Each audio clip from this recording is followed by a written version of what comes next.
மாணவர் அணின்னு இன்னைக்கு போராட்டம் பண்ணாங்க. சேகர் பாபு எப்போ மாணவர் ஆனாரு? மா சுப்பிரமணியம் எப்போ எந்த காலேஜில் படிக்கிறாரு? மேயர் பிரியா இப்போ படிச்சிட்டு இருக்காங்களா சேகர் பாபு காலேஜில்? தாவேக்காவை சேர்ந்த அமைச்சர் கில்லி சரத் உண்மையிலேயே ஸ்டேடியத்துல உட்கார்ந்து போதை மருந்து பயன்படுத்தினாரா? நேத்து எதுக்காக சேகர் பாபு அவர்கள் மேயர் அவங்க தலைமையில மாணவர் அணியின் சார்பில்னு சொல்லி இந்த கில்லி சரத் அமைச்சர் அவர்களை எதிர்த்து ஆர்ப்பாட்டம் நடத்தினாங்க. இப்போ அந்த ஆர்ப்பாட்டத்தை முன்னிட்டு என்னென்ன மாதிரியான சர்ச்சைகள் எல்லாம் கிளம்பியிருக்கு ஒண்ணு. இன்னொன்னு, ஜென்சி டிஎம்கே அப்படிங்கிற ஒரு மீட்டிங் சமீப காலமாக தொடர்ச்சியாக நடந்துகிட்டு இருக்கு. அந்த வகையில நேத்து தமிழ்தாய் வாழ்த்து பாடல் அவமதிப்புல இருந்து எம்எல்ஏ பல்லவிக்கு பதிலா மல்லவின்னு சொல்லி ஒரு சர்ச்சையான ஒரு செயலும் ஒண்ணு பண்ணாங்க. அதுவும் இன்னைக்கு பயங்கர ட்ரெண்டிங்கா போயிட்டு இருக்கு. அதை முன்னிட்டு மக்கள் கிட்ட இருந்து என்ன மாதிரியான கருத்துக்கள்லாம் இப்ப வந்துகிட்டு இருக்கு அப்படிங்கறத பத்தி தான் இந்த வீடியோல டீட்டெயிலா பார்க்க போறோம். ஸோ வீடியோவை ஸ்கிப் பண்ணாம கடைசி வரைக்கும் பாருங்க. ரெண்டாவது, இந்த மாதிரி அங்கங்க நடக்கிற விஷயங்கள் எல்லாம் தொகுத்து கம்பைல் பண்ணி ஒரே வீடியோவா உங்களுக்கு தரத்துக்கான முயற்சிகளை நாங்க பண்ணிட்டு இருக்கோம். அதுக்கு சப்போர்ட் பண்ற வகையில ஒரு சப்ஸ்கிரைப் பண்ணி வீடியோ பிடிச்சிருந்துச்சுன்னா ஒரு லைக் பண்ணுங்க. ரெண்டாவது, உங்களோட ஃப்ரெண்ட்ஸ் சர்க்கிளுக்கும் இந்த வீடியோ ஷேர் பண்ணுங்க. ஃபர்ஸ்ட், இப்போ அமைச்சர் கில்லி சரத் அவர்கள் 2 வருஷத்துக்கு முன்னாடி ஸ்டேடியத்துல ஐபிஎல் மேட்ச் பார்க்கும்போது ஏதோ ஒரு போன் மேல ஒரு சின்ன பவுடர், வெள்ளை பவுடர் மாதிரி இருக்கிறத வச்சு நுணுக்கி அதை கிரெடிட் கார்டோ ஏடிஎம் கார்டோ அதை வச்சு நகர்த்தி 500 நோட்டெல்லாம் வச்சு பண்ண மாதிரி ஒரு வீடியோ ஒண்ணு. அதுதான் ஸ்டேடியத்துல உட்காந்து இப்படி வெளிப்படையாவே நீங்க போதை மருந்து பயன்படுத்துவீங்களா அப்படின்ற மாதிரி பிரச்சனைகள் ஃபர்ஸ்ட் கிளப்பப்பட்டுச்சு. என்னைக்கு அப்படின்னா, முதல் முறையாக சிஎம் அவர்கள் ட்ரக் ஃப்ரீ அப்படின்னு சொல்லி ஒரு மேரத்தான் ஒன்று நடத்தினாரு. அந்த அன்னைக்கு சாயங்காலத்துல இருந்து தான் இந்த வீடியோ ட்ரெண்ட் செய்யப்படுது. ஸோ இதுல இருந்தே ஒரு வகையில ஓகே, இதுல ஏதோ சம அரசியல் இருக்கு அப்படிங்கிறது புரிஞ்சுக்க முடியுது. இன்னொன்னு, இப்போ அவரு அமைச்சர் ஆனதுக்கு அப்புறம் இந்த விஷயம் நடக்கல, அது ஏதோ 2 வருடங்களுக்கு முன்னாடி அப்படிங்கிற மாதிரியான விஷயங்கள். ரெண்டாவது, இதுக்கு அமைச்சர் அவர்களே தானா முன் வந்து ஒரு விளக்க வீடியோ ஒன்றும் கொடுத்திருக்காரு. அது என்ன அப்படின்னா, ட்ரக் ஃப்ரீ சொசைட்டியா மாத்தணுன்றதுக்காக காலைல ஒரு அவேர்னஸ்க்கு போயிட்டு வந்தேன். அது போயிட்டு வந்ததுக்கு அப்புறம் ஒரு தப்பான ஒரு ரூமர் கிளப்பிட்டு இருக்காங்க. என்னன்னா, நாங்கள் ஐபிஎல் மேட்ச்சுக்கு ஒரு 2 இயர்ஸ் பிஃபோர் சம்திங் போயிருந்தோம்.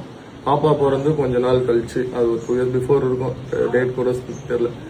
அந்த டைம்ல ஃபேமிலியோட எல்லாரும், ஃபேமிலி ஃப்ரெண்ட்ஸ் எல்லாருமே போயிருந்தோம்.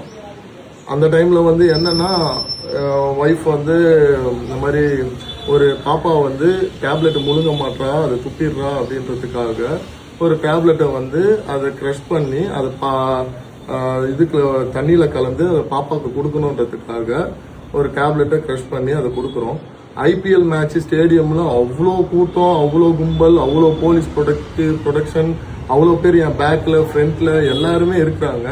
அந்த இருக்கிற டைம்ல பாப்பாவுக்கு ஃபீட் பண்றதுக்கு எங்க வீட்டுல இருந்து கிளம்பி போகும்போது அதை நம்ம க்ரஷ் பண்ணிட்டு இருக்கோம். அதை க்ரஷ் பண்ற டைம் அதை எடுத்து இப்போ ட்ரக்னு சொல்லிட்டு தப்பான ஒரு வீடியோ வைரல் பண்ணிட்டு இருக்காங்க. இது ரொம்ப மனசுக்கு கஷ்டமான ஒரு சூழ்நிலையா இருக்கு. ஸோ இந்த மாதிரிலாம் ப்ளீஸ் பண்ணாதீங்க, தயவு செஞ்சு அவாய்ட் பண்ணிக்கோங்க. அது ஐபிஎல் நடக்கிற இடம், அவ்வளோ போலீஸ் ப்ரொடெக்ஷன், அவ்வளோ ஃபேமிலி பீப்புள்ஸ் ஃப்ரெண்ட்ஸ்ல இதெல்லாம் இருக்காங்க. இது ஈஸியான விஷயம் கிடையாது அதை தப்பா பேசுறதுக்கு. அதையும் தப்பா போட்டுட்டு இருக்காங்க. அதாவது அவர் ஸ்டேடியத்துல இருக்கும்போது தன்னோட குழந்தைக்கு ஒரு மாத்திரையை இது பண்ணி கொடுக்கணும் அப்படிங்கிறதுக்காக அந்த மாத்திரையை தான் நான் நுணுக்கி கொடுத்தேன் அப்படிங்கிற மாதிரி ஒரு விளக்கம் கொடுத்திருந்தாலும் அது எல்லா பக்கமும் பயங்கரமான சர்ச்சைகள் ஆகிட்டு இருக்கு. அது எப்படி, எந்த மாத்திரையை நீங்க கார்டை வச்சு நுணுக்குனீங்க?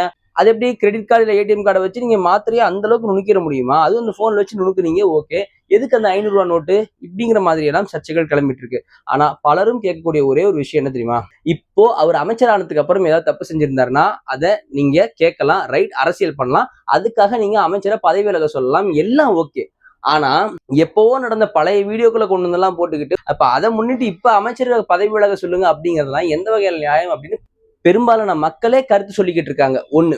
இன்னொன்னு, டிவிகேவை சேர்ந்த அமைச்சர் முஸ்தபாங்கிறவர் ஒரு விஷயத்த கேள்வி கேட்கிறாரு. என்ன கேட்கிறாரு அப்படின்னா, சரிங்க, அமைச்சர் அவர்கள் போதை மருந்து பயன்படுத்தவே கிடையாது, அவர் நுணுக்கிறான்றத பாத்தீங்க, அதை அவர் உட்கொண்டாரா, இல்ல அது என்ன நடந்துச்சு, முதல்ல அது போதை மருந்து தானா அப்படிங்கிறதுக்கு உங்ககிட்ட ஆதாரம் இருக்கா? இது மாதிரி எதுவுமே ஆதாரமே இல்லாம ஒரு வெற்று அரசியல் ஒண்ணு பண்ணிக்கிட்டு இருக்காங்க. இதுக்கு நான் ஒரு கேள்வி கேட்கிறேன், இதுக்கு முடிஞ்சா திமுகவினர் பதில் சொல்ல முடியுமா அப்படின்னு சொல்லிட்டு ஒரு கேள்வி ஒண்ணு முன்வைக்கிறார். என்ன சொல்றாரு அப்படின்னா, 2024-25 காலகட்டத்துல திமுக ஆட்சியில் இருந்தப்போ ஜாஃபர் சாதிக் அப்படிங்கிறவரு கிட்டத்தட்ட 2000 கோடி ரூபாய்க்கான கஞ்சா அண்ட் போதைப் பொருட்கள் சப்ளை பண்ணிக்கிட்டு இருக்காரு அப்படிங்கிற கேஸ்ல நார்கோட்டிக்ஸ் டிபார்ட்மெண்டால கைது செய்யப்பட்டாரு. அவர் யாருன்னு பார்த்தா அபிஷியலா கட்சியில் இருக்கக்கூடிய அயலகணியை சார்ந்த நிர்வாகி. அப்ப இந்த அமைச்சர்கள் எல்லாம் ஆர்ப்பாட்டம் பண்ணாம போராட்டம் பண்ணாம எங்க போனாங்க? அப்ப மக்கள் மேல உங்களுக்கு நலன் இல்லையா? இப்ப மக்கள் நலனுக்காக நாங்க ஆர்ப்பாட்டம் பண்றோம், அந்த அமைச்சரை பதவி விலக சொல்லுங்க அப்படின்லாம் பேசிட்டு இருக்காங்க அப்படின்னு ஒண்ணு சொல்றாங்க. இதையேதான் பல பேர் வீடியோக்கள்ல உட்காந்து பேசுறவங்களுமே இந்த கருத்தை முன் வச்சு பேசிக்கிட்டு இருக்காங்க. ரெண்டாவது, இதை காமெடியா ட்ரோல் பண்ற மாதிரி ஒரு விஷயமும் போய்கிட்டு இருக்கு. என்ன அப்படின்னா, திமுகவின் மாணவர் அணி சார்பில் ஆர்ப்பாட்டம்னு அறிவிச்சாங்க. ஆனா அந்த ஆர்ப்பாட்டத்துல முன்ன நின்ன கூட்டத்தெல்லாம் பாருங்க, சேகர் பாபு அவர்கள், தமிழன் பிரசன்னா அவர்கள், மேயர் பிரியா அவர்கள், இவங்கெல்லாம் எப்போ எந்த காலத்துல மாணவரா இருக்காங்க? இன்னும் அரியர் வச்சு படிச்சுக்கிட்டே இருக்காங்களா? அப்படிங்கிற மாதிரி எல்லாம் பயங்கரமா ட்ரோல் மெட்டீரியல் ஆகிக்கிட்டு இருக்கு அவங்க பண்ண ஆர்ப்பாட்டம் போராட்டம் எல்லாம். இன்னும் அமைச்சர் மேல குற்றம் நிரூபிக்கப்படல. அது போதை மருந்து தானா இன்னும் ஊர்ஜிதப்படுத்தப்படல. அப்படியே அது போதை மருந்தாகவே இருந்தாலும் அதை அவர் உட்கொண்ட மாதிரியோ இல்ல பயன்படுத்தின மாதிரியோ எந்தவித ஆதாரங்களும் கிடைக்கல. ரெண்டாவது, எல்லாரும் பொதுப்படையா வைக்கக்கூடிய இன்னொரு கேள்வி என்னன்னா, அப்படி போதை மருந்தை யூஸ் பண்றவங்க யாராவது ஸ்டேடியத்துல அப்படி வெட்ட வெளிச்சமா அவ்வளவு பப்ளிக்கா, அதுவும் கூட ஒரு பொண்ணை உட்கார வச்சுக்கிட்டு அப்படி அதை செய்வாங்களாங்க? அப்படியே செஞ்சாலும் அதை இவ்வளவு பப்ளிக்கா வீடியோ எடுத்து அதை இன்ஸ்டா ரீல்ஸ்ல போடுவாங்களா அப்படின்னு ஒரு கேள்வி கேட்கறாங்க. சோ இந்த கேள்வி எல்லார்கிட்டையும் ஆமா இல்ல, லாஜிக்ல அப்படிங்கிற மாதிரியான பார்வையில கொண்டு போய்கிட்டு இருக்கு. இதை பத்தி நீங்க என்ன நினைக்கிறீங்க? அமைச்சர் கில்லி சரத் அவர்கள் 2 வருஷத்துக்கு முன்னாடி அந்த ஒரு சம்பவம் பண்ணாருன்ற இந்த வீடியோ போடுறேன் பாருங்க.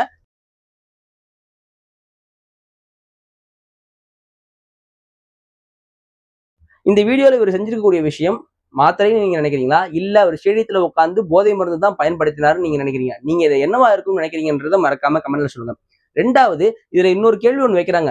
இது இப்ப நடந்தது இல்ல, 2 வருஷத்துக்கு முன்னாடி தான் நடந்தது. அப்ப 2 வருஷத்துக்கு முன்னாடி இவ்வளவு சுலபமா போதை மருந்து சப்ளை பண்ணிட்டு இருந்தாங்கன்னா அதுக்கு உங்க ஆட்சி தானே காரணம், அதாவது திமுக ஆட்சி தானே காரணம் அப்படிங்கிற மாதிரியான கேள்விகளும் இப்ப முன் வச்சிட்டு இருக்காங்க. இதை பத்தி நீங்க என்ன நினைக்கிறீங்க அப்படிங்கிறதையும் கமெண்ட்ல சொல்லுங்க.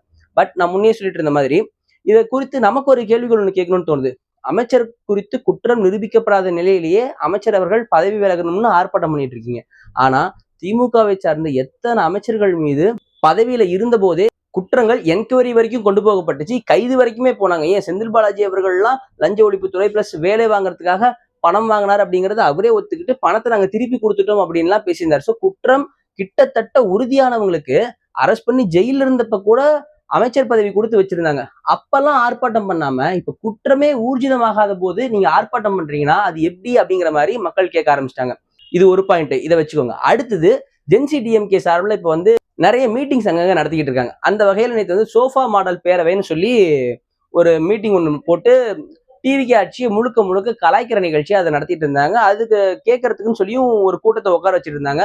அவங்கலாம் பாதி விஷயத்துக்கு சிரிக்க முடியாம சிரிச்சுக்கிட்டு இருக்காங்கன்ற மாதிரி தான் நான் புரிஞ்சுக்கிறேன். ஏன்னா பல விஷயங்கள் அங்க சிரிப்பு வரல, எரிச்சல் தான் வருது. ட்ரோலு கலாய்ங்கிற பேர்ல கேவலமா ஒண்ணு பண்ணிட்டு இருக்காங்க. மத்ததெல்லாம் கூட ராஜ்மோகனை கலாய்ச்சாங்க, அமைச்சர் கீர்த்தனா அவர்கள் கலாய்ச்சாங்க, அதெல்லாம் கூட சரி போயிட்டு போகுதுன்னு விட்டுறலாம். ஆனா தன்னோட 6 மாசத்துக்குள்ள இருக்கக்கூடிய ஒரு குழந்தைய கையில வச்சுக்கிட்டு எல்லா இடத்துக்கும் அரசியல் பண்ண போறாங்கன்னு சொல்லிட்டு எம்எல்ஏ பல்லவி அவர்களை கலாய்ச்சி ஒரு விஷயம் பண்ணாங்க. அது பலருக்கும் முகம் சுளிக்க வைக்கிற வகையில தான் இருந்துச்சு.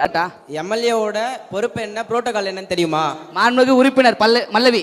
அவைத்தலைவர் அவர்களே, மாண்புமிகு முதல்வர் அவர்களே, எம்எல்ஏவோட பொறுப்பு என்ன, புரோட்டோகால் என்ன, வேலை என்னன்றதெல்லாம் இருக்கட்டும். எனக்கு எங்கேயாவது பேனர்ல பேர் போடலனா சண்டை போடணும், எங்கேயாவது புது பில்டிங் திறந்தாங்கன்னா கத்திரிக்கோளோட போய் அந்த ரிப்பனை கட் பண்ணணும்.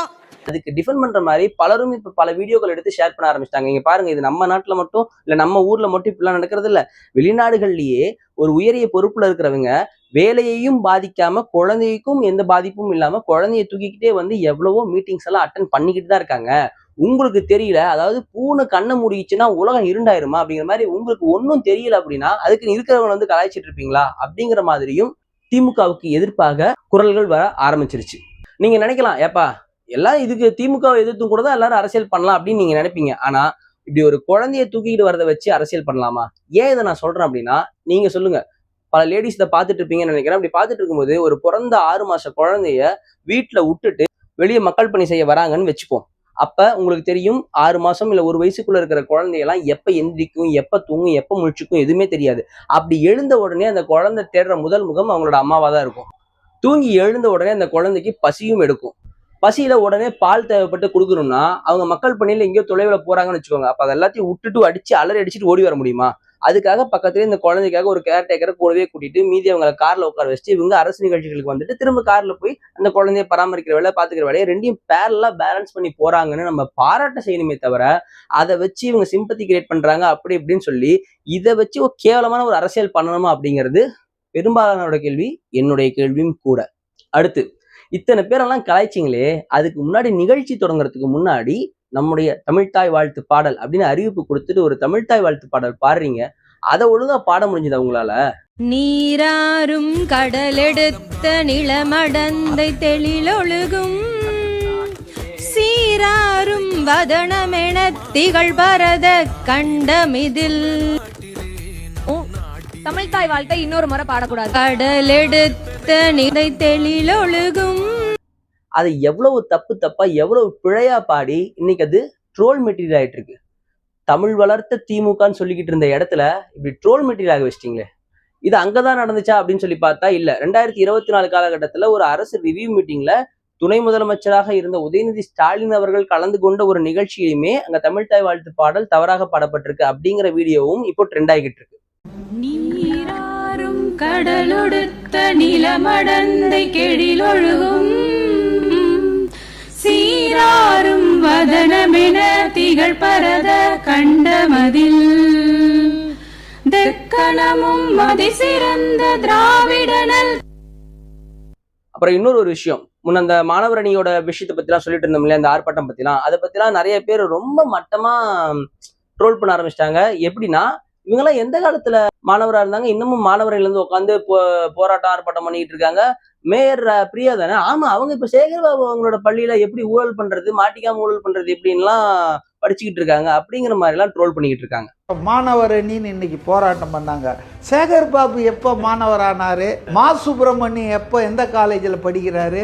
தமிழன் பிரசன்னா எங்க இருக்கார்? நான் பார்த்த மூஞ்சிங்களை சொல்றேன். பிரியா இப்போ படிச்சுட்டு இருக்காங்களே சேகர்பாபு காலேஜில், கரப்ஷனை எப்படி விஞ்ஞானபூர்வமாக செய்யறதுன்னு. ஃபைனலி மக்களே, திமுகவுக்கு எவ்வளவுதான் நம்ம சப்போர்ட் பண்ணணும் அப்படின்னு திமுகவோட ஆதரவாளர்களே நினைச்சாலும் அவங்களுக்கு சப்போர்ட் செய்ய முடியாத அளவுக்கு தான் அவங்களோட செயல்பாடுகள்ங்கிறது முன்னெடுத்து போய்கிட்டே இருக்காங்க.